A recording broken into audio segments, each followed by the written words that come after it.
In our experience, two factors can make seating your screws to the required specification in a challenging assembly untenable. The first is poor quality parts coming down the production line, and the second is a bad assembly design. In these situations, WEBER can still overcome many of the challenges by helping with error recognition or by tailoring our solutions to fit within your design constraints.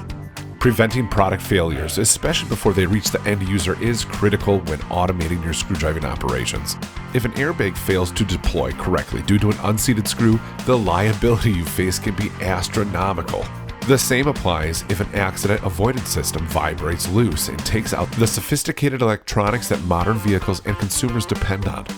A custom screwdriving system can assist you with error-proofing the line and help maintain the shortest possible cycle time while adhering to the laws of physics. The three main challenging assembly applications most frequently encountered are deep counterbores, short fasteners, and parts that have little or no clearance at the fastening position. Learn more about the solutions for these top three challenges in our video series, Addressing Automated Screwdriving Challenges.